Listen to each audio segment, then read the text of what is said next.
Hey guys, পুনৰ স্বাগতম জনালো মোৰ এটা মিনি ব্লগলে। ৰাতিপুৱা ৰাতিপুৱা আহি গ'ল পাৰ্চেল। পাৰ্চেল অহাৰ আগত দেখাওঁ হওক মই কি কৰি আছিলোঁ। ঘৰত গোটেই মেছ পেলাই লৈছিলোঁ। য়েছ, মেছ কিয় পেলাই থলোঁ মানে ৱাৰ্ড্ৰব অৰ্গেনাইজ কৰি আছিলোঁ। চাইছিলোঁ কি ৱাৰ্ড্ৰবৰ কাপোৰবোৰ মেছ হৈ গৈছিলে। খুলিলে ভালো নালাগে নহয় অৰ্গেনাইজ নাথাকিলে কাপোৰখিনি।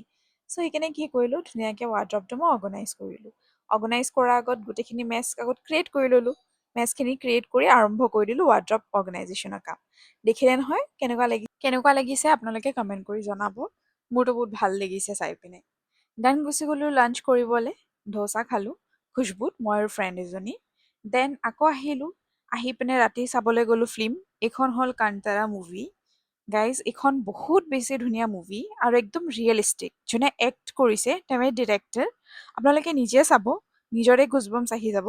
এণ্ড দেন আপোনালোকে ৰিভিউটো শ্বেয়াৰ কৰিব কেনেকুৱা লাগিলে। এতিয়া মুভি চাবলৈ গ'লোঁ মই, ভিণ্টি, ফাৰুক আৰু নিশি বাইটি। দেন শ্বপিংখিনি কৰিলোঁ। যিহেতু এনিভাৰ্চাৰী আহি আছিলে, এনিভাৰ্চাৰী মানে কি লগ পোৱা এনিভাৰ্চাৰী আমাৰ। য়েছ, 9 বছৰ কমপ্লিট হয়, 10 বছৰ ষ্টেপ কৰিলোঁ। চ' দেন ডিনাৰত খালোঁ ধোচা। এইখিনিয়ে। Bye bye.